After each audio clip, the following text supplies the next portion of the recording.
thing. Yeah. I love it. Yeah. Well, I mean, I'm all in on this for sure. Yeah. The racing stuff is a big part of my data bank, I guess. I like it. My hard drive. Yeah. Especially now. So from now until the beginning of October, when we wrap up with the Rusty Fish, then all I'm doing is thinking about this. So right now I'm kind of sharing the sphere, so to speak. Yeah. This is like probably 70%, 65% of, what I'm constantly thinking about. The pie chart of your energy? Yeah. Yeah. For business. Yeah, absolutely. And then the racing stuff comes in a really solid second, but that'll start to shift as we get closer. Like this year, I put a lot of the load for the races on my shoulders. Yep. Just because I've had freedom. My other two partners, you met Dylan. Your bandwidth freed up. Yeah. Gotcha. And it freed up the last couple of years owning the store, because I just had time. I had employees. I could break away. Yeah. And it afforded me the opportunity to spend a lot of time on the racing stuff. And so my other two partners, they both have, Dylan, who you met, has got a chaotic schedule. He's a process safety engineer for PCA. Oh, wow. And so he travels. So he's in other states what feels like all the time. Yeah. And Zach's got a big boy job at Father Credit Union, so. And, yeah. But still, like, the scalability of the racing business, dude, because obviously Brandon and I talk about that a lot, the ability to create experiences for people. And we are. Yeah. Okay. Yeah. Brandon and I talk about it a lot, like the ability to create an experience. That's what people are looking to put their money into now. Right. More so than product. Right. Yeah, I just think that's awesome. Like that's the stuff that changes lives, right? Right. This episode is brought to you by the Outsider of Manistee. We're showcasing their family tavern, their beer garden, and their arcade. Their large outdoor patio. This place is really awesome. It's very focused on family, getting people outside, getting them to tour the city of Manistee, showcasing our social district with their newly added indoor bar, which is awesome.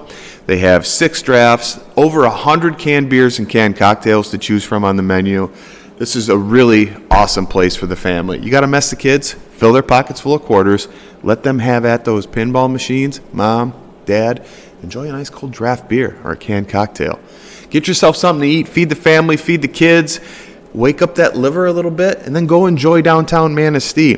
These guys are located at 457 River Street. You can find them on outsidermanistee.com. Call them at 231-299-1235 or order for pickup and delivery at orderoutsider.com. Check this place out. You won't regret it. This episode is brought to you by the Ramsdale Regional Center for the Arts. You can find them online at www.ramsdaletheater.org.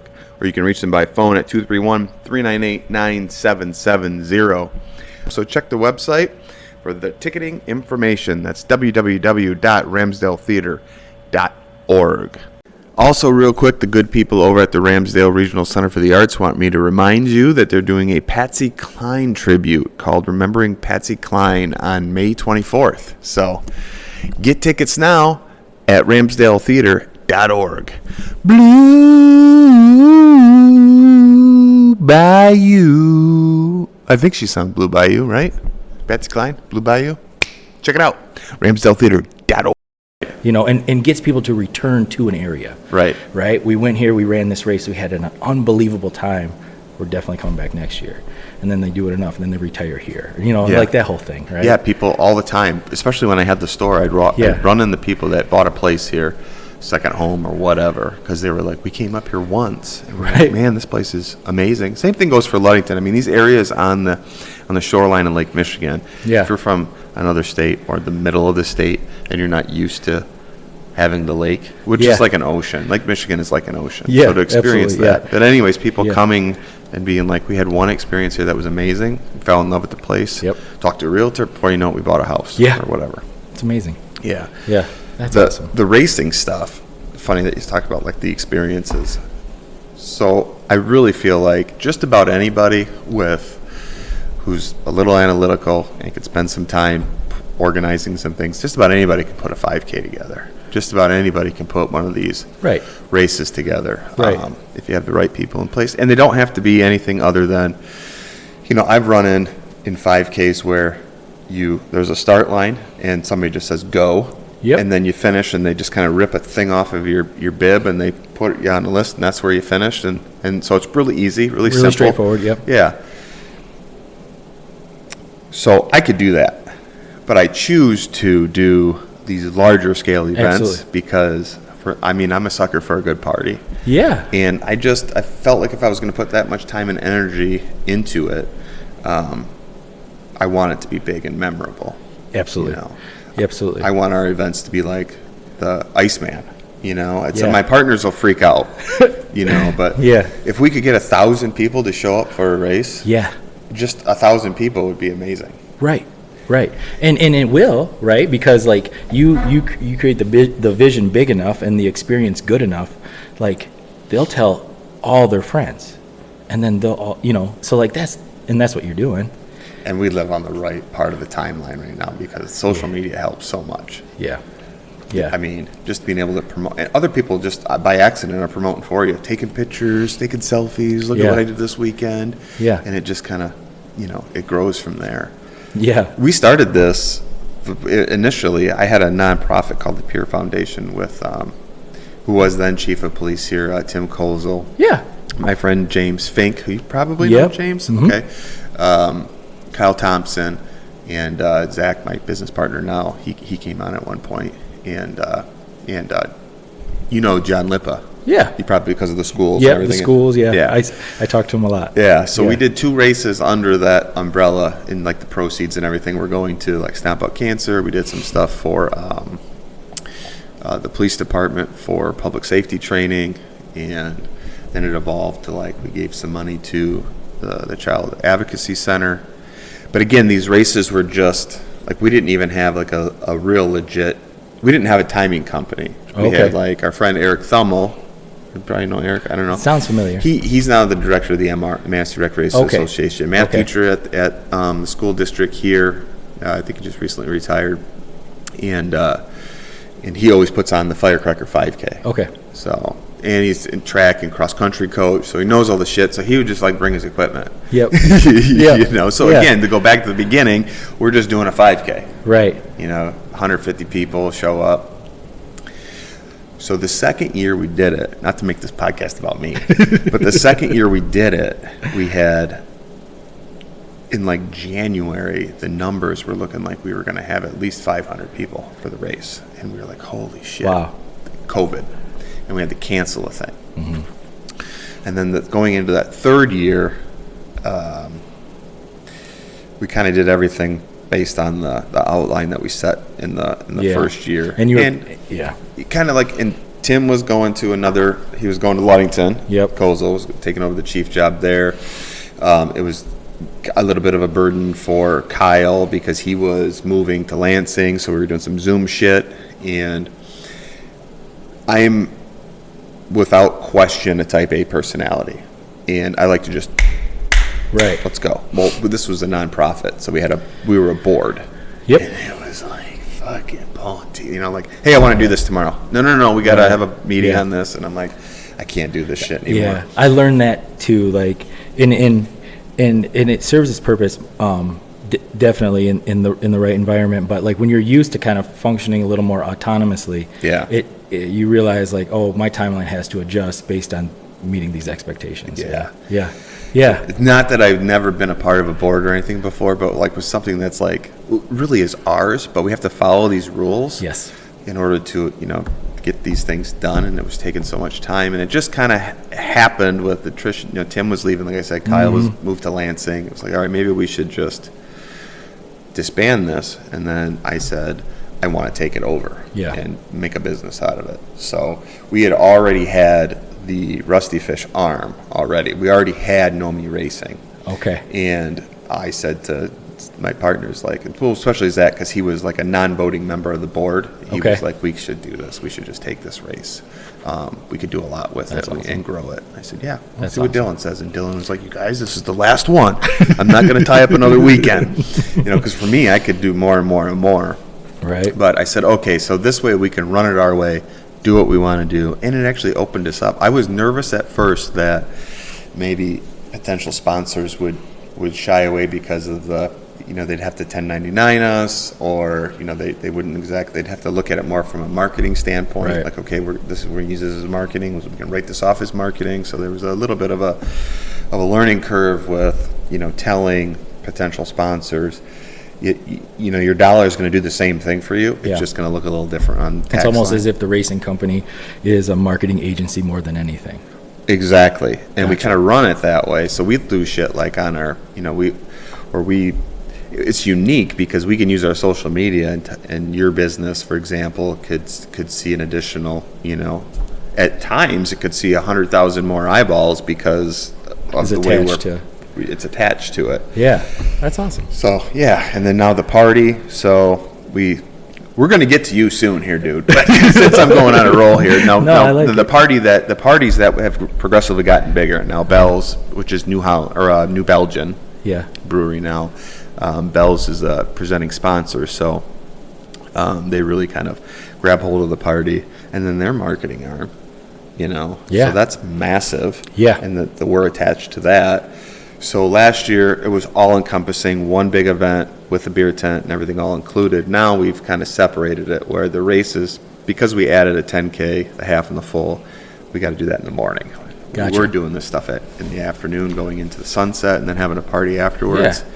But now we're just going to do all the races in the morning, and then the after party, which we've we're calling the Manistee County Beer Fest Summer Festival. Okay. So it's going to be separate but equal. And Stomp Out Cancer actually kind of owns the beer tent. Okay. So all the money goes to them. Oh, wow. And we're working with the MRA because we're doing a kids race obstacle course. And that's all, and we're paying for that. Okay. But we're not taking any registration fees. We're not taking any money for that. All we're asking is that if a parent comes with a child, they can run it for free. They don't have to provide any money. Sign a waiver, but go ahead and run it. Yeah. But we'd say, here's a booth for the MRA. Maybe if you can spare a couple of dollars, just donate a couple of bucks to them. Cool. But you could just come and just let them rip. And we're going to let them go through it like 3 or 4 times. Every kid is going to get something. Cool. So that's amazing. Yeah, it'd be fun. Yeah, what a great idea, right? They're already coming to town to run the race. Right. We have the whole day planned for you. Yeah. Right? Go home, shower. We'll see you this evening for the sunset and some beers. Yeah. Yeah, it's awesome. And your kids can do some shit and have fun. And then we'll charge parents after they have a couple of beers. You want to run through it? It's $20. Yeah. What's the worst that could happen, right? Just a couple of ACLs. Exactly. Well, my brother-in-law, Matt Keeson. Oh, yeah. No, we've been texting. Oh, dude. I feel so bad for the guy. Dude, Iron Man Matt Keeson, man. Yeah. I know. He's got an engine that don't quit. So now having to recover from that Achilles injury. Jeez. Yeah. I know it. Dude, so are we going to tell everybody where we started on Bradford Road? Yeah, let's. Dude, growing up next to each other out in Parkdale, just a couple kids from Parkdale. I tell everybody, I grew up on the bad side of the railroad tracks. Right. We're the Parkdale Crips. Yeah, before the casino. Yeah, way before the casino. Yeah. Holy shit, dude. Yeah. Dude, Bradford I still Road. remember. Yeah, because Chad and I graduated together, and I remember your mama had that gray station wagon with the hot pink windshield wipers. You remember that? Yeah. God, it was the coolest. It was the coolest. I don't know if it was it was the coolest. But. Yeah, I remember my brother Brandon and I would come over and we'd be playing, and we're like, James is gonna come play with us, and okay, get ready. Okay. You guys had a pool. Yeah, we had a pool. I mean, yeah, we were hot. It was great. We had a pool. That was a great time out there. There was a lot of walking back then. It was a different time. I mean, it was. Chris, I can remember leaving the house. I was talking about Bradford Road because I was just old enough to where, I had a lot of autonomy. I could come and go, like 12 years old. You say that now, though, and Child Protective Services at your house. Where's your kid? But I can remember leaving the house and walking into town. I don't know if you ever met or remember Robbie Couch. Yeah, Robbie. So he lived in the city, dude. And I would walk from Bradford. Sure, you don't know where that is. I mean, that's a hell of a hike for a kid. Yeah, well, we're talking probably like 5 miles. At least. And I'd turn around, and 400 yards behind me is Chad walking. Coming. He just wanted, and I'd be yelling at him, go home. So he's 7. Yeah. Great. It was great. Yeah, it was just simpler times, man, for sure. Oh, we were, it was like a big deal to go into town. I go to Wesco, or Total. It was called Total at the time. Yeah. With a note from my mom. I would get Marlboro Green cigarettes, like 2 packs, and a 2-liter of Pepsi. In a note. And walk all the way back up Hill Road. Yeah. Yeah. They just, okay, sweetie, 1 second, with the money. Yeah. And yep. I mean, dude, that's not that long ago. Not that, We're still no. talking. I know. Probably 30 years ago, but still. Yeah. Just 30 years ago. It's crazy. A little kid buying cigarettes. Yeah. And then I remember once we started driving, the cops used to just sit right like at the corner of Hill Road and Cott and just wait for me to start speeding to school. It was hilarious. And I'd always just wave as I went by once I got used to it. After I got pulled over a couple times, of course. Those old school cops here, though. Yeah. They were great. I can't remember. It was Lindemann, I think. And who was the other one? I was coming home from my girlfriend's house, and it was probably 12:30 at night over on Cherry Road by the golf course. And my dad had a 1978 Lincoln Continental, this big boat of a car. And that's what I was driving. Just 16. Right. And I was probably going close to 8, like just booking it to make curfew, Right. And I saw them coming. I'm like, oh, is a car coming? And then they got close. I go, oh, shit, it's a cop. And I tapped the brakes, and the front of the Lincoln went down and then back up because I was going so fast. Yep.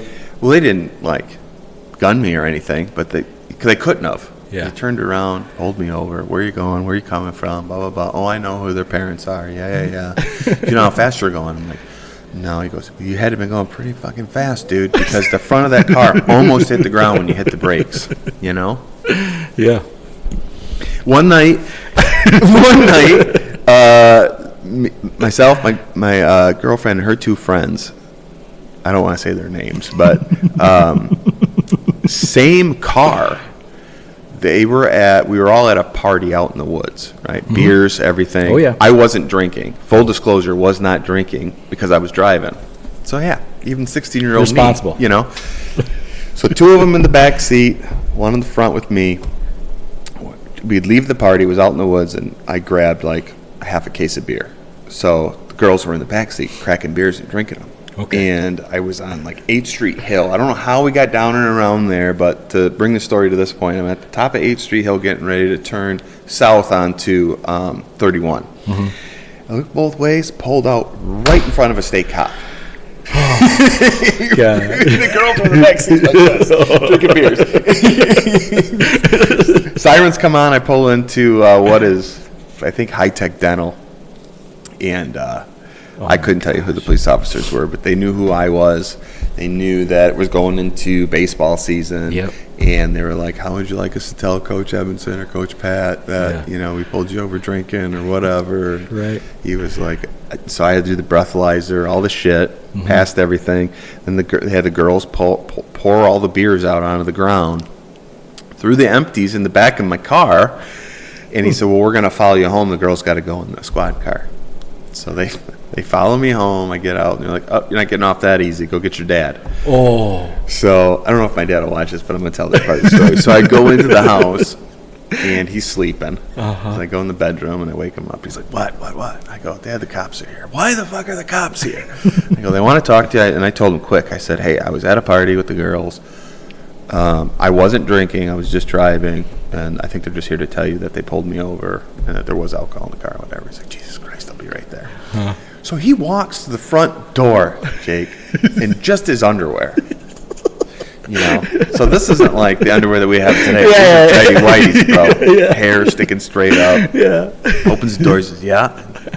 Trooper introduces himself, and he goes, I pulled your son over tonight, da-da-da-da. He goes, okay, and he wasn't drinking? No. He goes, okay, I'll handle it from here.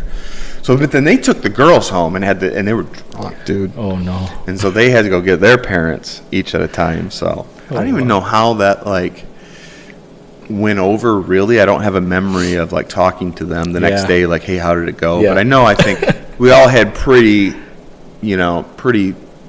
pretty good parents. So they were like, "Yeah, we get it." At that time, kids are being kids. Anyways, Dad's at the kitchen counter, and he's just smoking a cigarette. Jim, he was smoking, and he's like, "Hey, why don't you tell you something? I'm proud of you that you weren't drinking." I said, "Thanks, Dad." He goes, "Don't tell your mom because she's gonna lose her mind." Never told her. Never told her. She's gonna know now. Yeah, that's great. That's great. Oh my gosh, hilarious. But those are our parents. You know what I mean? Yeah, it's different. Nowadays, I would be so pissed at my kids. Oh yeah. Yeah. But I'm pretty blessed. My kids are really like I constantly have conversations with them. Like my daughter just graduated high school, and I'm like, "Hey, so where's the party at?" She's like, "I'm sure there is some, but we're gonna do grad bash and hang out and go home." And so that's always nice. Yeah, you can relax a little bit. Yeah. Brought him up right. Yeah. I know you're working on one. Yeah, Tom, he's 13. He's a handful for sure. Yeah, he's on my list because I want to talk about gymnastics. But before we get into that, why don't we finally tell everybody who you are and what you got going on, and we'll kind of bleed into the conversation. So I'm Jacob Seng. I grew up here in Manistee. Went off to school at Michigan State. Graduated undergrad there. Took off for chiropractic school in Atlanta, Georgia. Wrapped chiropractic school in Atlanta, Georgia. Realized that really quickly, like I wanted to be back by the water. So then Sarah and I, my wife, we relocate back to Ludington, and we opened up our chiropractic office in February of 2010, and then now, so we're going into year 14 of the chiropractic office. Nice. Yeah. Why chiropractic? Oh man, so it was one of those things where I always tell the story, like it kind of chose me. And high school went really well. I was a wrestler and football and baseball and all that stuff, and then I went off to undergrad, and I actually played rugby for Michigan State, and I got to play all over, and I started getting adjusted by a chiropractor. I was majoring in kinesiology. Of course, like everybody, their first year of school, you're like, I'm pre-med. I realized very quickly I was not pre-med. I was having, my fun was ramping up and my focus was ramping down. So sure. I majored in kinesiology, and so it was me and a lot of football players and other said meatheads in those classes, and it went fine. I started getting adjusted by a chiropractor. Well, I got adjusted, obviously, in Manistee. Dr. Fritz was my first adjustment, like a lot of people, and in the middle of wrestling season. And but started going regular. At that same time, in my undergraduate, I poured heavily into coaching children with special needs. And so we had a lot of kids that would go see chiropractors. And there was this one young man, his name was Kevin, and Kevin ran about 6'4", 300 pounds, autistic, nonverbal autistic, the sweetest kid. And if Kevin set his mind to something, there was very little you're going to do to snap him out of it. And so his symptoms were pretty strong as far as his level of the spectrum. And his parents approached me about working with him outside of like the school setting, and I said, yeah, I'd love to. And one day I got to go with Kevin to the chiropractor, and I'm thinking, man, like, he's not playing any sports, he's not like, what, is he hurting? Or they're like, no, we go because we've noticed a decrease in his symptoms post adjustment. And I was like, whoa, that's cool. So I went there and I witnessed it, and I was like, at that time too, I was doing a rotation in a physical therapy office, and I was like, I want to do this. And then I had a couple so chiropractic school is a little different in meaning, like they have these men's club rugby, and I did pretty well, so they were like, come play for us in a couple different schools, and I went and toured a couple and realized very quickly it was either Iowa or Atlanta, and I was like, I don't want to go to Iowa. Yeah, I want to I got to see what Atlanta's like. A little more going on, and that was a really, like, as far as like shaping my experience, that was cool because it, growing up here and then living in Atlanta was unbelievable, right? Just, and it also showed me too that I want to come home. Yeah. So saw Kevin get adjusted, the rugby thing happened, and I took off for Atlanta. And then to be truthful, though, I was all slated to play and the whole thing was lining up. And that's right about the time when my mom started getting real sick. And so I I came into the coach's office and I just said, hey, look, here's the situation. I need to be able to go home kind of at a moment's notice. We don't know how it's all going to shake out. And they're like, Jacob, we'd love having you, but just don't play. Yeah. And honestly, that was the best thing that I ever did, right? Because as much as I loved it, and I definitely realized at the time my identity was probably a little too intertwined with what I did physically, sure. Which really and so it snapped me out of that, quick. And then I realized too in that moment, I'm like, oh, I'm pretty good at school. And so things got easier, right? It's like that whole idea we were talking about at the beginning of I just went all in on, I'm going to be a good student. I want to learn how to be the best chiropractor I can be, and kind of went on from there. And then too, and watching, and so I'm in the middle of chiropractic school, and I set the rugby thing aside and I focus on learning about health and vitality, and then I'm at the same time watching my mother go through the end stages of cancer, and I realized there's a much bigger mission here than just back pain, neck pain, and headaches. So I was like, if we're gonna shift the needle, I need to be ready to take on more. I need to be ready to educate on not just what a chiropractic adjustment does, but what you can do to maintain your health. Because the easiest way to prevent cancer is to prevent cancer, just right. To like take care of yourself, right? And so that's what lit the fire. That's what it motivated me more, right, to push. And so and it kind of took off from there, So when you talk about kind of tying chiropractic with other realms of health, right? Yep. All right. Mm-hmm. Because that's on my list I wanted to talk to you about. That's interesting that you brought that up. Yeah. What are you doing aside from, trying to get someone in alignment? Yeah. Yeah. So, well, the first thing, we always start, a lot of times, I find that chiropractic is the thing that gets people through the door, right? Because everybody probably has an ache or a pain that they want to get addressed, and they're like, I've been dealing with 6 weeks and this is going on, and then that allows us to have a bigger conversation from there. And so after we start with chiropractic care, I never throw everything at somebody at one time. As they begin to ask more questions and we begin to talk more, and they get, they pull into our parking lot and they see the gyms are going and things are happening, and they're like, well, what's going on with that? And so then we talk about it, right? So we talk about how important it is for the body to, to work out, right? To have your fitness and to use it every day and to move your body, and what blood flow does for the human body and that kind of stuff. And so we approach it from a fitness aspect, and then they'll be like, hey, I'm struggling. I feel like my body's inflamed. What do you think nutrition has anything to do with that? So then we schedule a little time, we sit down, we talk about how that impacts just your overall health, and what the inflammatory foods look like and how to avoid that in your diet.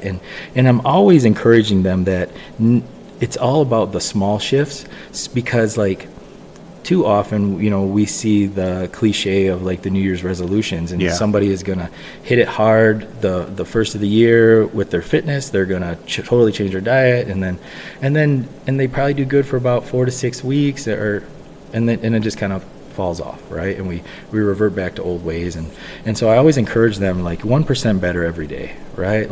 Little things. Start with walking, right? Move on from there. You don't have to sign up for a CrossFit class. You don't have to, go all in on hot yoga 3 days a week. Let's just start with walking. Once that feels good, we'll move on to the next thing. And then with the diet, how many sodas do you drink? Okay, let's get off of that. Yeah. And then we kind of, so it's I always use the what about Bob, right? Baby steps, get on the bus, right? And so that's what we're always talking about, and because that's how 1% better every day really moves the needle by the end of the year, and it's sustainable, right? So we talk about that's how we tie it all together. It gets hard because there's varying degrees. Everything's relative, and I find, and I don't know if you think about this too, but the older I get, I realize that everything's relative based on your prior experience, right? So like when somebody says that, man, I've been crushing my new diet. Well, what's that look like, right? Yeah. Are you just eating salads from Wendy's, or Right. are we, right? Or like, are we doing something, Right. So like, and I've gotten way better at asking the specific questions, and then or not, because like in the past, like when fresh out of school, I'm fired up, I got all this knowledge, got the diploma on the wall, like we're doing this thing, someone's opened the door, Jacob, what do you think I should be eating for breakfast? And then I lay it on them for an hour about like their macros and balancing this and how we're gonna do this, and like that's not what they want to hear, right? They want, They're not there yet. they're not there yet. Right. So like I had to really adjust to that, right? And try to educate without burdening them or overwhelming them, I guess is the best way to say it, right? With all this stuff that I felt so passionate about. Because that's a double-edged sword about being excited and passionate about something, is like you want to tell everybody. Yeah. And not everybody's ready to hear it, right? For sure. I mean, I've got some friends that I really want to like be like, hey, you got to make some changes. Yeah. Right. But so Betsy will always say to me, because the people that I really care about, right? Yeah. Say they're overweight or whatever. Sure. They know that they're overweight. That's what she always says to me. Listen, they know that they're overweight. Mm-hmm. Right? You telling them that they're overweight, it's not going to help them. You just got to be an example, and then Yeah. And hopefully they ask a question. and hopefully they ask a question. Yeah. Yeah. So I want to be overwhelmed. So let me just give you a breakdown. Let me just give you a breakdown where I'm at for health. Okay. Okay? Yeah, yeah. And then I love maybe it. we can go back and forth. So you knew that I was always athletic, right? Yes. Yeah. And Of course. And I had some, I'm not going to make excuses, but like when I got out of the Air Force, I went down a dark road, and drinking heavily. I was smoking tons of cigarettes. Diet was horrible. To make that long story short, I don't know when the switch happened, but there was a point where I was going through a divorce, and I was like, I'd already done the one thing, which was like, I'm going to go absolutely crazy on this diet. Basically, chewing tobacco and eating salads. And when you said salads from Wendy's, my go-to was like a shitty salad from Pizza Hut, and like the chicken wings on top. Yeah. But it was like I lost a shitload of weight. Absolutely. And then it was like, okay, once the weight was off, I said, all right, don't be one of these people that yo-yos. Yep. I started, really getting back into working out.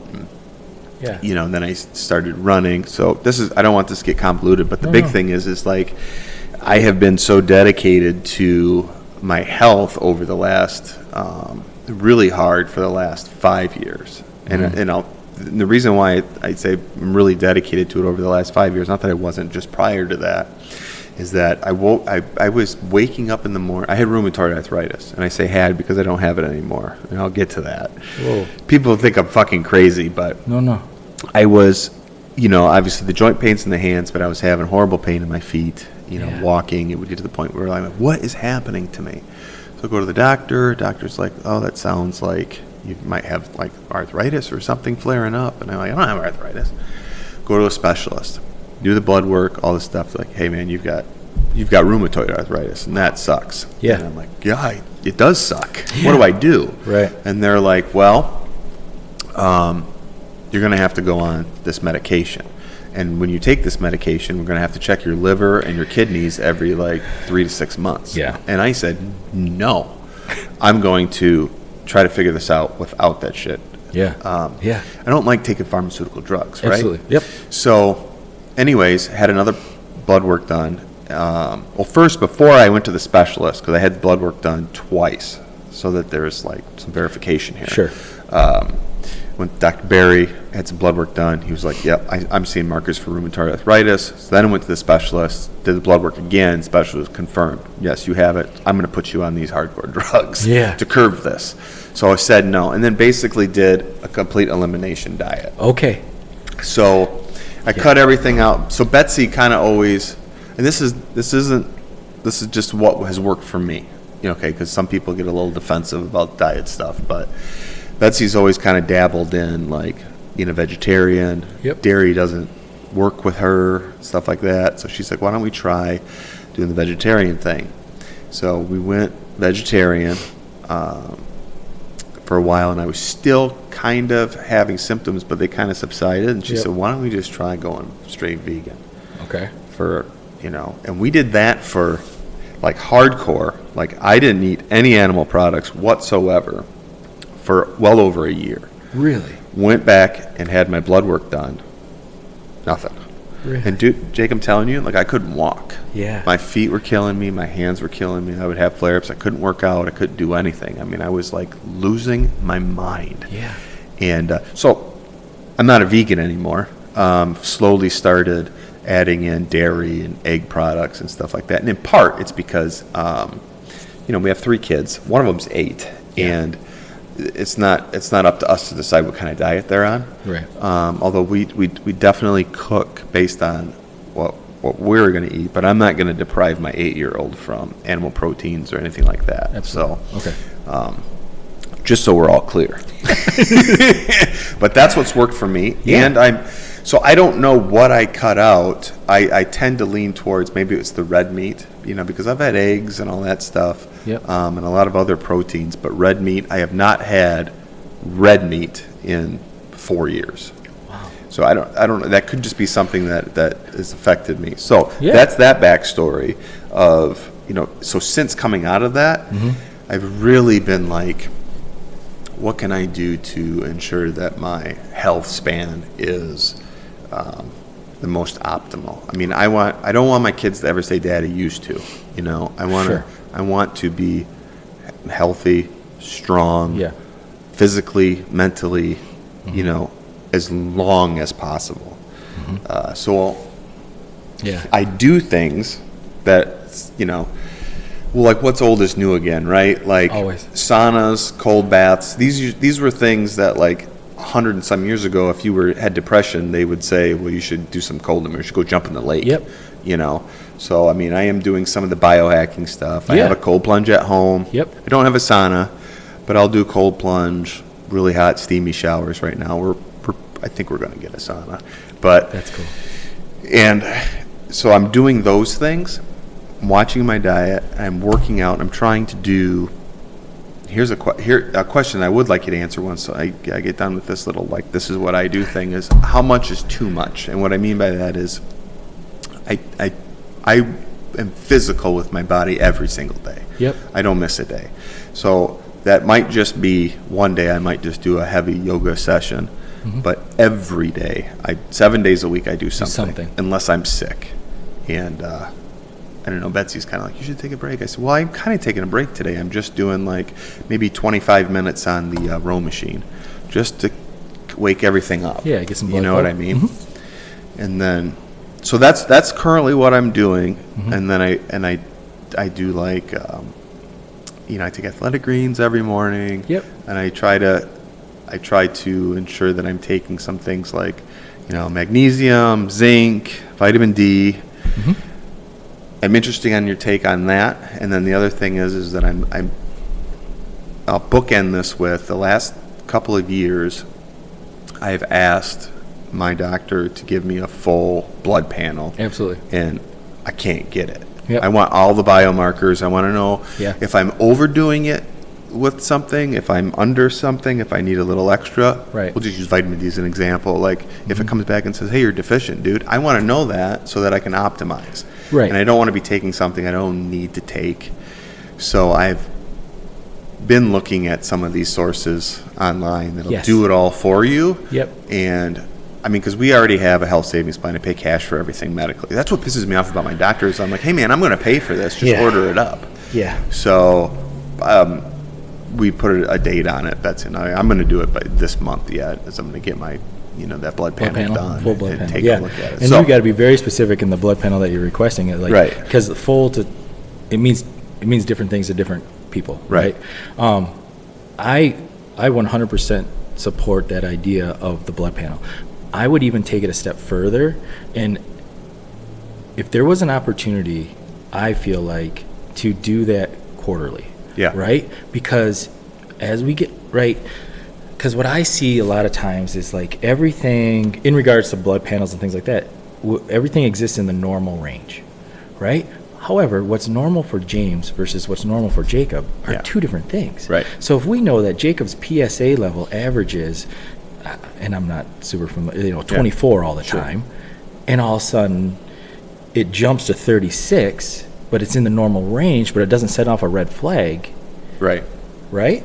So that's the thing is I think the more information you have, right? Like I tell a lot of people when it comes to like, because some people come in and they want to change. They want to change badly. And I said, if you can't measure it, you can't track it. If you can't track it, you don't know. You don't know what you're going to get. And so like, and it's hard because sometimes like in society, people really get scared of the scale. Sure. Right? I get it. Yeah. But unfortunately, that's our easiest measure right now. I mean, you could take a tape measure and you can measure things like that if that's what you want to do. But for quick biofeedback, stepping on a scale is going to tell you if you're getting smaller. Yeah. Right?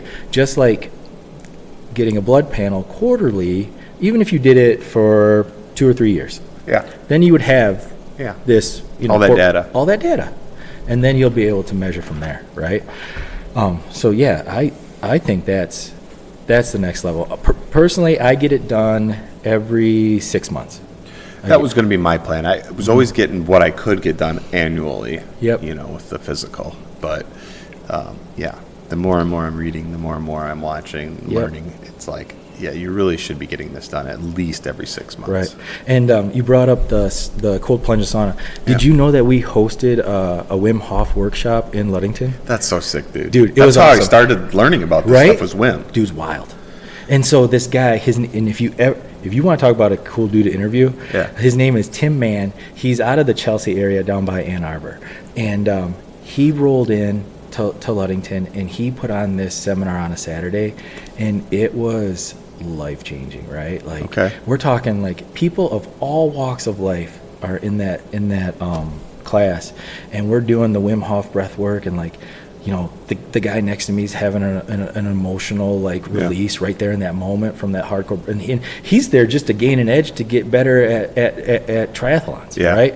And it's just like, but it's astounding, like, and so you the breath work thing is that's the thing that I'm focused on right now is like the thing that I want to incorporate on a regular basis. I haven't established a healthy habit with it yet, or a consistent habit with it yet. And then the cold plunge. So we did it so it was March 9th. So we were at our yoga studio, and we did the whole breath work for about 2.5 hours, and then we drove to Lake Michigan. And so now we got 15 people up to their neck in Lake Michigan, and it's snowing. Right. Isn't that great? It was great. And we did it every week.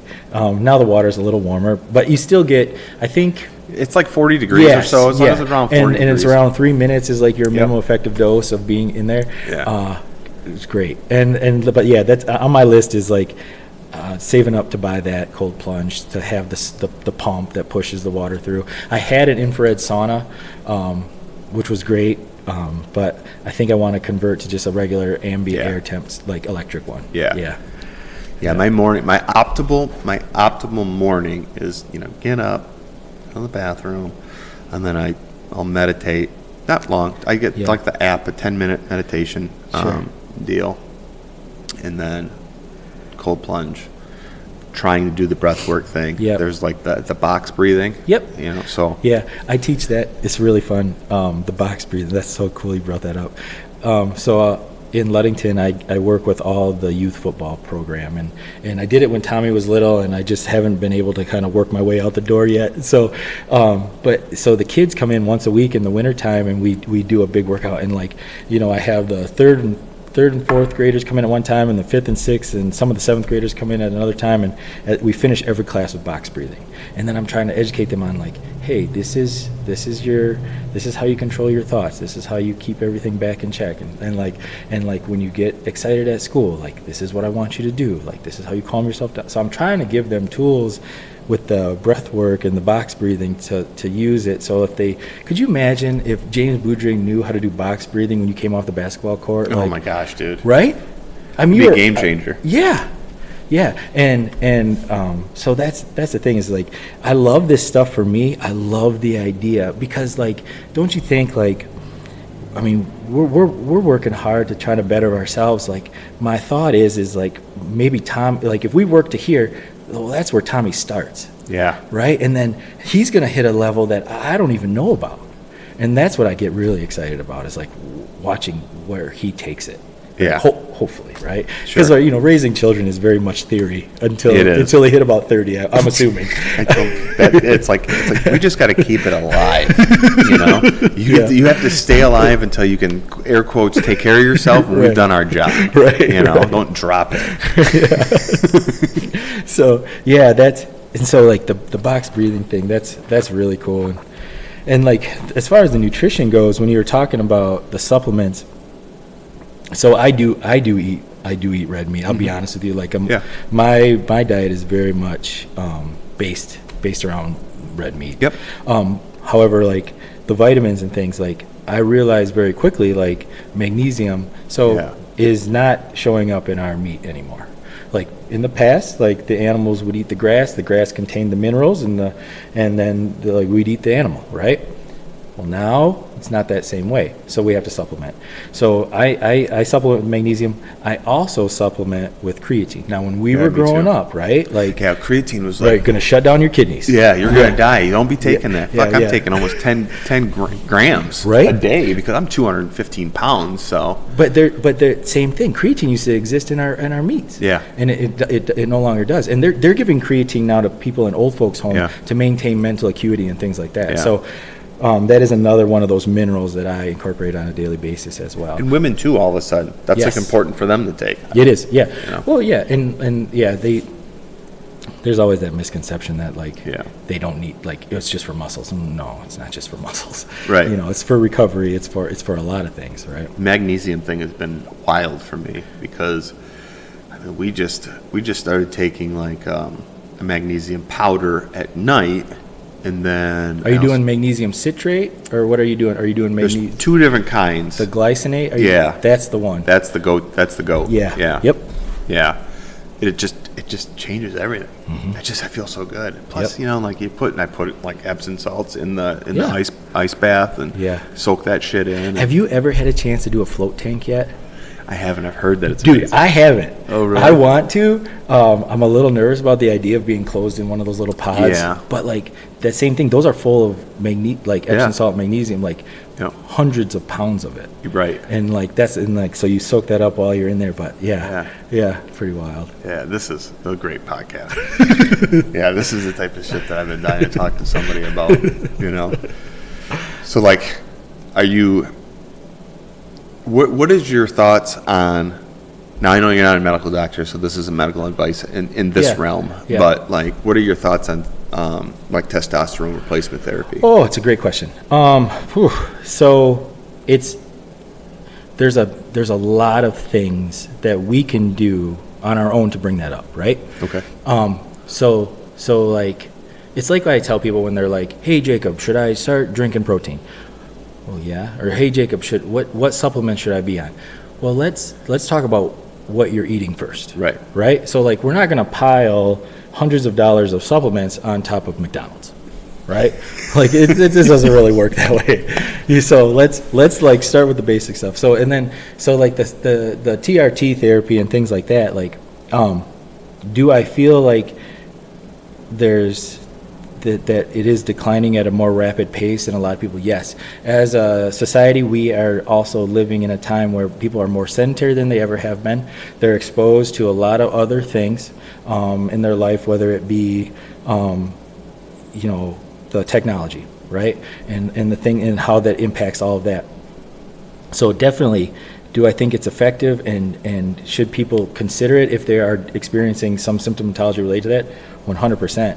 Do I think people need to take an active role in their health first, right? Because let's be honest. You're gonna go on it. You're immediately gonna feel better. But have you started lifting weights? Right. Have you tried to build your muscle mass? Are you doing things? Are you meditating? Because it's all interconnected, right? I use this example in the office when we talk about cell phones. right? We talk about people being fight or flight all the time. Yeah. And so then you get this adrenal fatigue and this cortisol level gets out of control. And that's directly tied to your testosterone too. Right. And so like there's things that you should definitely try first. Again, get the blood panel, see where you're at, find out like, and you might be in normal range because I believe the normal range is like huge. It's like 180 to 1,000 or something like that. Yeah. Like a normal So like range. my question is, like, I think the last year when I got my testosterone checked, I was at like 560, something like that, close to 600. So right in the middle of right in the smack dab in the middle. Yeah. And now, when I hear that and knowing the range, and I'm like, okay, well, I'm 45, by the time 44, and I'm like, so what if I wanted to feel like I'm 18 again? Right. You know what I mean? Yeah. So like that's like the one weird thing in my mind is, you know, the older that I get, how can I keep the engine, Right. the frame, everything as strong as possible? And is test, not that it's a magic drug, Sure. right? Hormone, but if I could get up to 800, you know, I mean, what kind of change would that be? And How then the would I other feel? thing Yeah. is like my doctor's not going to give me testosterone. He's going to go, dude, you're at 580. What the fuck do you want any more for? I don't know.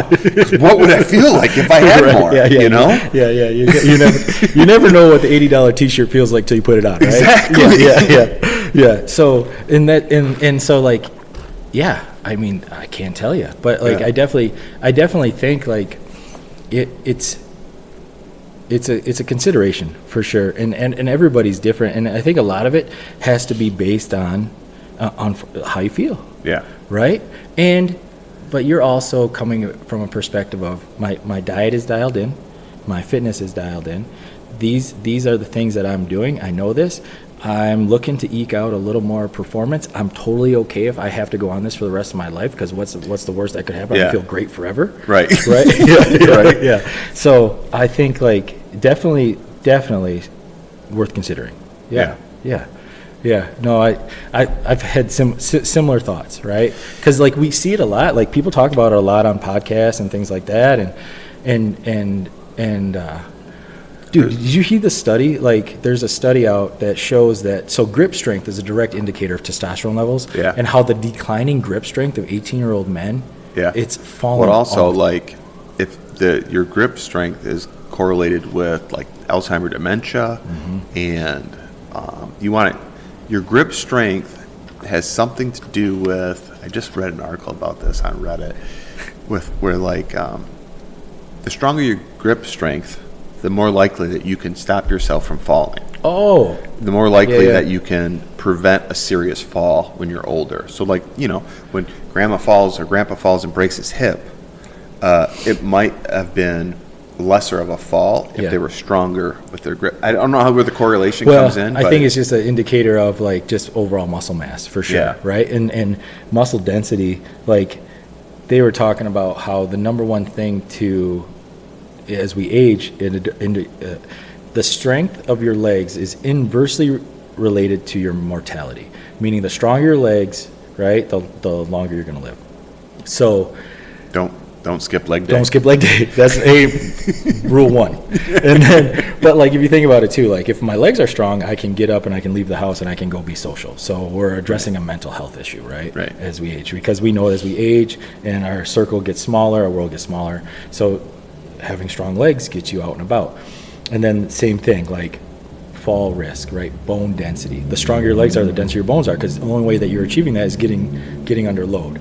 Right, putting something on your back or holding onto your dumbbells or doing something like that, and then so it was mental health, it was the physical bone density, and then it was independence, right? Like you don't have to come pick me up. I got off the ground on my own, right? Right. Yeah. You don't have to be in assisted living. Right. Exactly. You know? Yeah. And I was just talking about that, like, and I used to give a health talk, and this was like 2012, 2013. But at that time, the last 6 months of life, the average person is dropping about $200,000 to $250,000, right? And that's not a fun $250,000. We're not renting a yacht No, right? they're just keeping you alive. Yeah. And I don't want to go out like that. No. Right. I want to keep that incline and then Yeah. eventually just gone. Quick. Jacob's gone. Yeah. Yeah. Yeah. So that's the thing, man, is, and I totally respect that idea that like you want to live as full as you can, as long as you can, with everybody Right. with you. Right. Yeah. That's it. That's the goal. You're right. Yeah. Yeah, I don't want that 6 months. No. Nobody wants that 6 months. But I definitely I want, like, not that this is old and it's definitely not, but Andy Reamer, Yeah. right? Yeah. He's a fucking savage, dude. He's a savage. When I did that podcast with him, and really I was telling Betsy, I said, man, if it wasn't because of like what he's doing with these businesses, I could have spent an hour and a half talking to him just about Ironman training. Yeah. And that's what I'm talking about. Like, I don't know too many dudes that are that age, in their 60s, Yeah. doing like full Ironman. Yeah. And it sounds like with not much training. It sounds like with not much training. Dude, He made it sound like there was Yeah. not much training. Yeah. Right? Impressive. Very impressive. Yeah. But I mean, that's where I want to be. I mean, I have physical like sport goals that I want to do. I mean, I have bike races I want to do. I have running races I want to do. I want to up my swimming game so that I can do the Frankfurt half Ironman. Yeah. And I want to do these for a very long time. I love being active. Right, you're looking to incorporate this as a lifestyle, Right. Not just like a thing that I'm going to train for and then I'm done with. Right. After I do that. Yeah. Right. Yeah. I just love doing it. It's not so much the races kind of keep that little extra edge, that motivation. Yep. Right. Yeah, I would just run 3 miles a day if I wasn't training. You're for a working marathon. towards something. Right. Yeah. That's the thing is, and we had the gym and stuff, and we got in. We opened up the CrossFit gym in Ludington, and it was going great, and people are getting stronger. And then I'm like, man, I'm gonna get strong, right? I'm gonna chase this heavy weight. I'm gonna throw this around. I'm seeing these guys on TV, and then I'm Jacob saying my dad is Jeff. Like, we don't look like gymnasts, right? we're furniture movers from a long line of furniture movers. So like, I started and I just got big, right? And I was like, so when I was in college and I was playing rugby, I was about 275. I was a bowling ball with feet. Sure. Right. And so and then and so then I realized very quickly, like, oh, I got it. I put all that heavy weight over my head and it looked cool, and I got the picture, and then I was like, I don't look great, And I was telling Sarah the other day, this was 4 weeks ago. We started a new program at the gym, because I was like, at this point at 41, I'd rather look like I can move a lot of weight than actually move a lot of weight, right? So it's like, I want to like try to shape aesthetics this time. I'm trying to get to the aesthetic side of things. Yeah. The being the jughead, you can just. Yeah, it was great for a while, and I have the injuries to to prove it. But I'm working on a shoulder injury right now that I just can't I can't fix, because I'm like, I could still bench today. It'll be fine. It's already hurt. It can't get worse. Right? It can't get worse. It's not getting any better. But. Right. So talk to me about the CrossFit gym, like opening that up.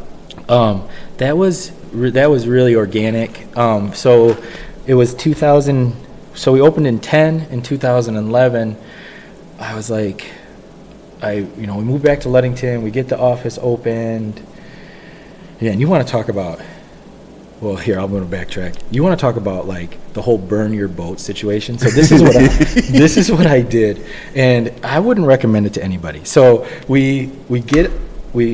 so Sarah and I got married. I was a year and a half into chiropractic school. So Sarah and I get married, and basically nuptials on Saturday. Sunday we were in the truck. because I was like getting married on a break in between school, and so we're back down in Atlanta. So here we are, like 23 years old, looking at each other, living alone, and the two of us in Atlanta. And at that point, right, I had quit rugby, and I went from 270 down to 220. I was all in on health, and I wasn't the same person when I left her a year and a half ago. Like, I was 270 pounds, beer drinking rugby player, like didn't care. And then now we're married, and I'm like this drastically different person. Sure. Right, as far as just like my, at the core the same, but things had shifted. And so then we go down there. She starts working for other chiropractors in the area, right? And so because that was the best thing, because then like she understood the business side of things. I was learning how to be a good chiropractor. I walk across the stage in December of 2009 and February of 10, man. Like, because like in my internship at the end, we were building out our office. So I give my diploma. The next week we're in business, wow. And I had my student loan came due. We bought a house.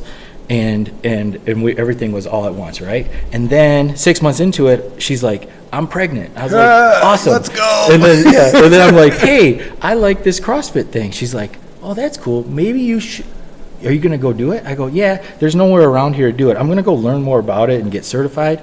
Well, buy enough stuff so at least I can work out with you and maybe a friend. Because, I didn't really have any friends that time. I was working. Sure. I hadn't really got to know too many people.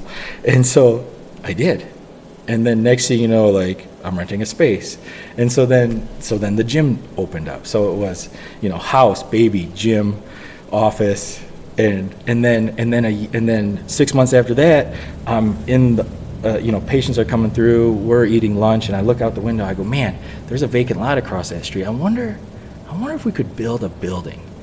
So then a year later, I'm like building a building. So before you know it, at 27, 28 years old, West Shore Bank hands me a $750,000 check and says, here you go, Jacob, you can build whatever. And this was 11 when things were starting to get a little better. Yeah. And I had more debt than I'm talking the nightmares were insane, dude. Yeah. And that's when I first realized, like, because I didn't really understand debt.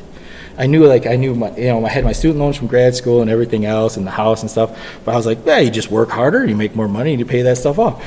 So it wasn't as simple as that, right? And so then they hand me this check, and I'm like, yeah, we're going to do it.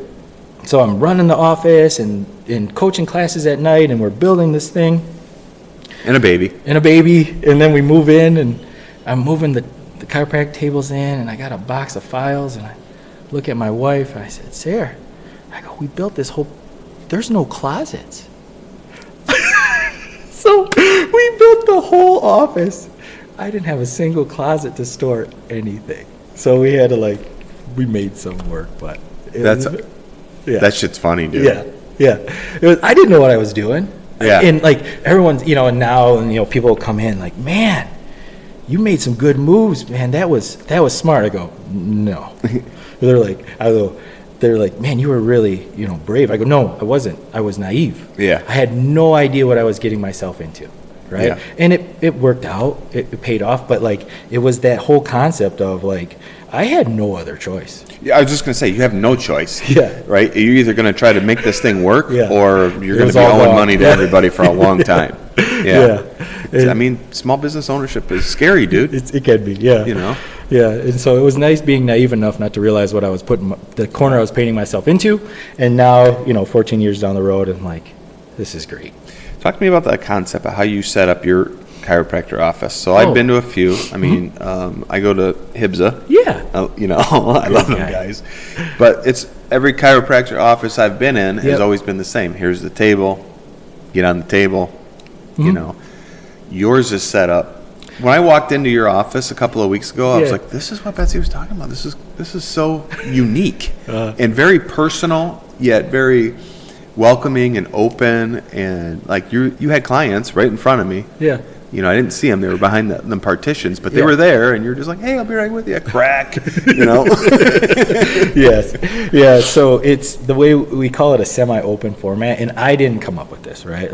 I visited multiple offices, and what was great is, as a student, you got to consult with practice management companies at no charge, and so we learned what kind of fit for us. And I realized with the idea of trying to make things affordable for our community and not being held to the insurance companies what they do, right? I didn't want to be beholden to them. Yeah. I wanted to be able to offer things to people if they're like, because like, you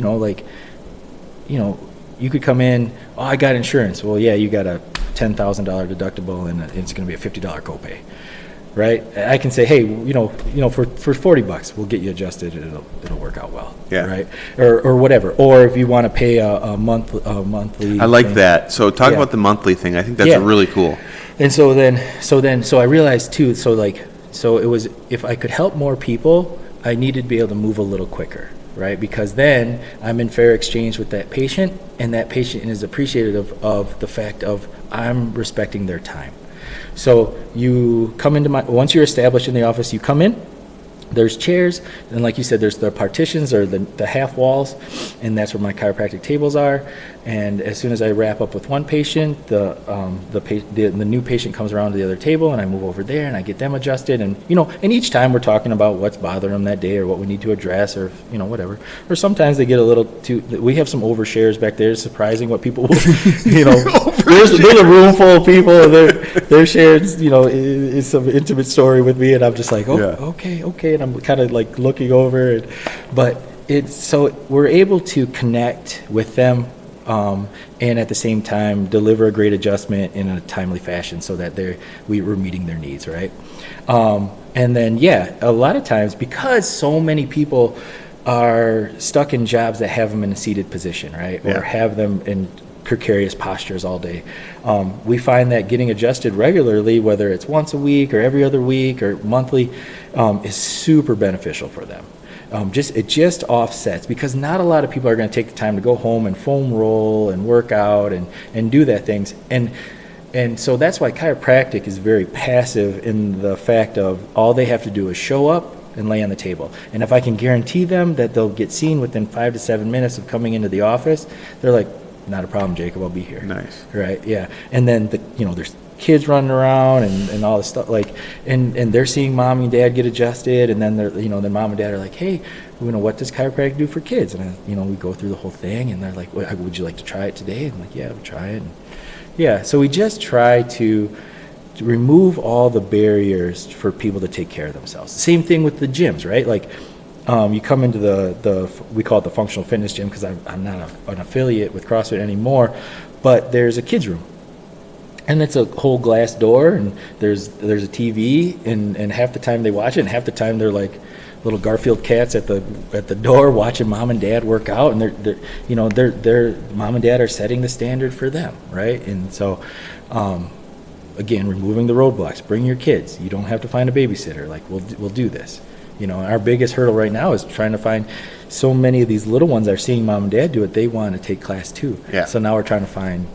And you have coaches and teachers there, right? Yeah, everything we have is group-based fitness. Now, we did incorporate a new thing where if you, let's say you can't make a class, you can come in, unlock the door with your phone, and do the daily workout on your own. It's not as great of an experience, but the beautiful thing about having a coach is that they're watching you move, they're motivating you if you need to be motivated, and they're making sure you're safe, right? That's the thing. And whether it's a coach in a CrossFit class or a yogi that's helping you hit those poses and work through some stuff, or just try to, it's hard to find a plateau when you got somebody helping you. Yeah. Right. And so that's what we focus on, because that was the thing that I realized. A lot of people don't know where to start, and a lot of people don't know what they're doing. If I took everything that I learned at the Manistee weight room, it would be bench and squats and half squats, and that's about curls. it. Yeah, curls, right?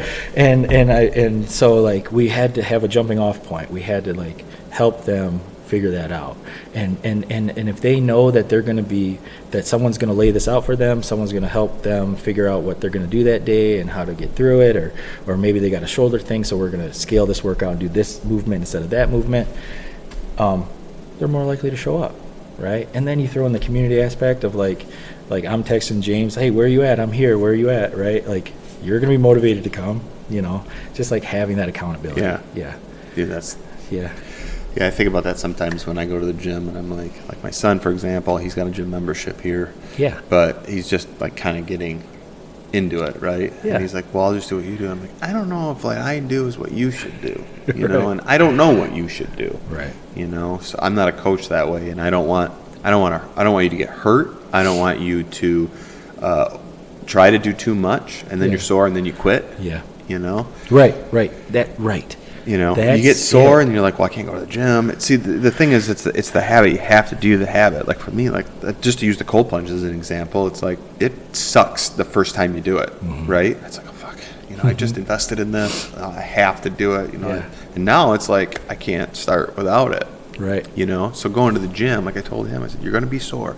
Just remember, you're gonna be sore. Right. Like with my daughter, with she's cross country and track, but like. She'll do no training until it's time for cross country and track. So like every year I'm like, well, you know you're going to be sore. Right. And you know that tomorrow you still have to go to practice and run. So Right. But not to be callous, but sometimes I get a little, like, I'm going to say irritated. We have this expectation that and it goes for all ages. We have this expectation that you're going to wake up and feel good. yeah, That is just that's not real. it's not real. Right? It's not at all If real. you're doing the right things, chances are there's going to be a few days where you feel like crap. Yeah. You know, and if people would understand that, they would show up more. Right? Like, Right. It's just that is like it's going to hurt. It's okay. It's okay. Yeah, yeah. The other day, Betsy was like, hey, you should really come and do some hill sprints with me in the morning. Right. And I'm like, I'm not. I'm really in this like distance mode where I'm doing really like zone 2, long distance running. And I said, you know what? I'll go. I'll do it. So we went. We did like a little mile run to warm up, and then we hit this hill, and we did the sprints. And I was like, it feels good. Heart rate peaking. That always feels really good to me. Get a really good strong sweat. Right. That night, because we did it in the morning, that night I walked into the kitchen like my ass is killing me. I got to do more hill sprints. Right. Is what I thought. Yeah. You know, I got to do more of that. Right, Because That's the same thing that went through my head too. Yes, I had a similar thing on Tuesday night. We started this new program and it was some weightlifting stuff, and then it had the Nordic hamstring curls. Right? Do you remember, like, so you're on your knees and you lower yourself, right? Yep. I haven't done that since college. That's right? hard. Yeah. And then I'm laying there in bed at about 11:30, both hamstrings cramp up, and I'm trying not to wake Sarah up, and then I'm walking around the house trying to get them to relax for like 5 minutes, and same thing. I probably should do this more, right? Yeah. This is telling me that this is a weakness that I haven't addressed. Like, how better could I feel if I did this more often, right? What's the warm up look like at the gym to get ready for the WOD? It's all different. It's all based on the movements of that day. But we always incorporate just some. We always start with some steady state cardio, whether it's rowing for a little bit or running or on the bike, and then we move into like muscle activation and mobility. Okay. I really feel like at this point in the game, as I'm watching things, you can incorporate both. Right, you can activate muscles while introducing mobility with the right movements and the right like rep range and weight. Right, we always, a lot of times we start with PVC pipes if we're doing barbell work, or sometimes we'll start with the empty barbell. Right, but it's all based. We try to tailor each warm up to that daily workout. You got a pretty good base of members? We do. Nice. Yeah, man. That was one of the hardest things when I had to close the Manistee gym. Did I ever tell you that? Yeah. That was Jesse Keeson. Yeah, Jesse. Yeah, that was the And Matt just absolutely. Yeah. And he hasn't done it in a minute, but he was like. So the Ludington gym blew up. Yeah. And we've been well over probably 150 members for a long time. Good. And Manistee went good, and then it kind of stalled out. I hung right around 30 or 40. And I was supplementing it because I was like, it's going to take off. And you know how you hang on to that hope because this is where I grew up. These are the people that I want. And you have people like Matt and Jesse who are the best. And you want to make sure that like you're hanging on for them, right? And then we ran into just some zoning issues. And once I ran into the zoning issue, I was already on the fence. And Yeah, I was so like, it's just okay, roll it up. Yeah, and at that time too, I needed the additional equipment in Ludington. So not to say like timing's everything. I think my timing was off. That's all. Not that Manistee isn't ready for it or will be ready for it. I think my timing was off at that time. So if I sign up for the functional fitness, yeah. What should I be expecting my first day? Oh, so you just you bring water, and then you show up. The coach will greet you at the door. They'll go through the daily workout with you. They'll talk about the warm up, and then you'll see other members trickle in, and then the coach will warm everybody. Everything's done together. Mm-hmm. So the warm up is done together. The mobility, the muscle activation, is all done together. And then once everyone gets all squared away, meaning like we know who's doing, or like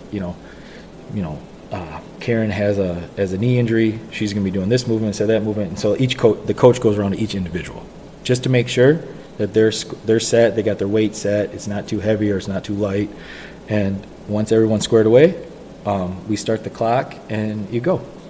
Yeah, quite a few years ago, I think it was when you had the gym here, or you had just pulled out of Manistee.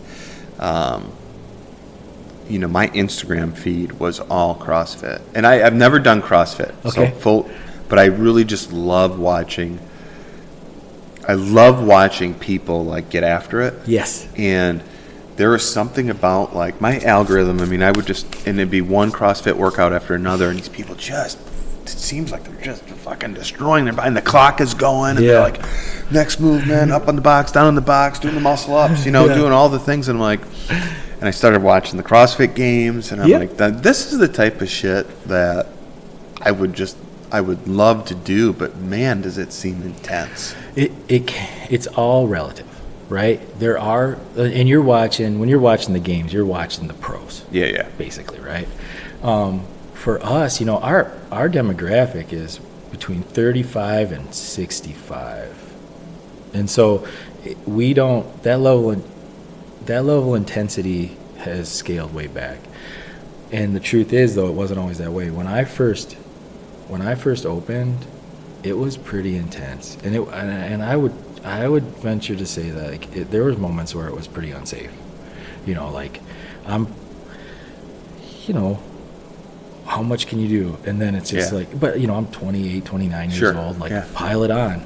Like, watch this, and or like somebody's doing these crazy, movements, and I realized though too, like, that's some people got hurt, right? Because then we had people who weren't 28, 29 years old who were in their 40s, and they're coming to class and trying to get after that pace. Yeah.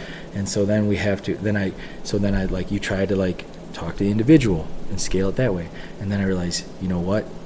We have to tailor for that, and then those that want to go at that next level, we can have a separate conversation. Yeah. Right? So I flip-flopped it. And that was the best thing I ever did. Because then, dude, I got classes in there where the average age is 70. Wow. And these little ladies are just crushing. Yeah. Crushing. And I'll come out there and I'll look at them and go, "Hey, Linda, you better put some weight on that bar." And so like it's great. But I was learning too, and just like anything, I came out a little hard in the paint, and I probably should have tapered back a little bit, because I you can turn people off quickly, and I don't want to turn them off to fitness altogether. Right. They were looking for answers too, but again, it's that passion and excitement, and then it just comes out. It's like drinking from a fire hose, and that's not what people are looking for. So I have some I'm training for a trail run marathon. Yep. And I also like the cycle. I like to do the gravel cycling, that's right? Cool. So for example, my training for the marathon, yep. If I was to get into your gym, would that negatively affect my training? That's a great question. So here's how I look at it, right? There's all different energy systems of the body. Yeah. So you're training that metabolic conditioning, that long term, like you said, that zone 2. Yeah. Which is great. However, there's other pieces to it, and it all ties together, right? So like sometimes we test So like with some of the CrossFit stuff, or Keep going. I'll show you something. Keep going. we do the lactate threshold, So, yeah. right? Yep. And so having a stronger or bigger lactate threshold plays into racing. Okay. Because that's how fast you can clear the lactic acid from your musculature, and B, it also taxes heart rate variability, right? Which heart rate variability is a direct indication of how in shape you are, right? How fast can you come back down to rest? Right. Right? Right. So like so incorporating that, now it wouldn't, if your specific goal is the marathon trail run, then it's not something that you'll do 4 or 5 days a week. It's something that you would probably do once or twice. Right. Just like the hill sprints with Betsy. That's exactly what you were doing in that moment, was addressing that energy system and rounding yourself out for Gotcha. that, right? So that's So, super important. so when you look at this is my Garmin here, you can see that Yeah. where I'm all in right now Yes. on the zone 2. Yep. You can see where I'm deficient in. Right. Right. And as you work into those high aerobic, or like it says anaerobic, like then you're also tearing muscle fibers and building muscle too. Okay. You don't get as much of that in some of the zone 2 stuff. You Right. will get great cardiovascular responses, and markers will change, right? And it's a little easier on your joints, right? And that's the other thing. And that's how I've had to taper my training too, right? Because you start something when you're 28, and now at 41 I'm like, ugh, I can't do this the same Yeah. way that I once did. And then some things hurt my joints more than my muscles, and I'm still here to train musculature, right? So we've had to, personally, I've had to just shift some things Sure. that way. But yeah, no, it's very, very important to have that be well-rounded in those energy systems, right? I currently do not, Nah. and I need to. Well, that's the thing. I know Hey, I need it's to. all awareness, right? Yeah. And just like you get up and do meditation. I tried to swap that. What I'm currently trying to do is swap the meditation with the breath work, but it's just trying new things and it's all an experiment. And what works for you isn't going to work for the next guy. And what works for me, like Dr. Reamer, can stay. I swear to God, the dude probably functions on 3 hours of sleep. I mean, yeah. He probably. accomplishes so much. James, I had a conversation with that dude at the side of a baseball diamond when I was Tommy was little, so Tommy was in T-ball, and Dr. Reamer's there, and I'm running the offices, and it's going good, and I'm thinking, man, I'd like to learn how to scale. So I just go over and I open the door, and I said, I introduced myself, and I said, hey, what do you think about, how did you know when to scale? He spoke so far above my head. He's so smart and so sharp, and I if I had a notepad, it would have been okay. I didn't remember anything, but it was great. Yeah. But anyway, that was a little bit of a tangent, just how incredible I think that dude is. But different things work for different people, and like I need to sleep, right? I need to recover. Like I don't do well. Everyone's like, oh man, we're going camping this weekend. You camp, Jacob? No, I like air conditioning and I want to sleep. Yeah, we're kind of, people think we're crazy. I mean, the curtains are shut by 8:15, 8:30, Right. and by 9 o'clock we're reading a book. We're in bed, Yeah. even in the summertime. Yeah. Unless it's Saturday and we have a bonfire or something like that, or doing Yeah. s'mores, but still we retire early. I did want to touch on, well, actually Betsy wanted me to bring up, what's it like being a traveling gymnastics dad? Yeah. I didn't realize this, that your boy is pretty damn good at gymnastics. So yeah, that was one of those things. There's articles. Raised with monkeys, right? The kid raised with monkeys is going to be good, in the trees. So Tommy, when he was 4, I think the Olympics were on, and he's watching. And the gym was open. He was always there. I mean, the kid, you could be blaring Dr. Dre, and at 3 years Nice. old, he's singing, right? Nice. Because that was the environment he was in. Yeah. And so he goes, I want to do that. I said, you want to go down to the gym and play on the rings? No, I want to do gymnastics. Oh, okay. So we call the gym in town, and Tommy, get Tom signed up. He does their summer program, and you just like it? Yeah, I want to stick with it. Okay.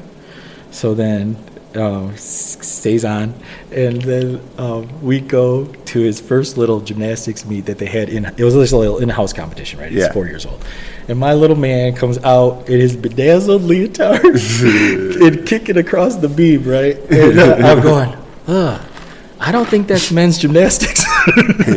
and so Sarah and I at that time were like, we'll figure this out. Yeah. So and then it just took off from there. And I probably, the thing we always ingrain in Tommy is how you do anything is how you do everything, right? I like and it. So the expectation is you're going to try your best.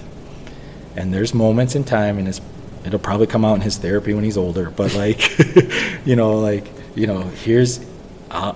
here's your expectation, and I know when you're pushing hard. And he goes hard, and he loves it. And every year we revisit, like, are you still enjoying this? Yes. Then why are you crying? No. Wipe them tears. So he does great. He's traveled all over, and this year he was the national champ on high bar and vault or something like that. Yeah, high bar and vault. And he says his goal is college, but again, he can do whatever he wants. My only hope is that my whole theory with sports, and I sound kind of contradictory because we do go so hard with gymnastics, but the idea is like to microdose the hardship in that little dude's life so that when life does get really hard, right? Like, and you've been there and I've been there, that like he knows that if he puts his head down and he can work through it, or it will be okay, it's just a moment in time.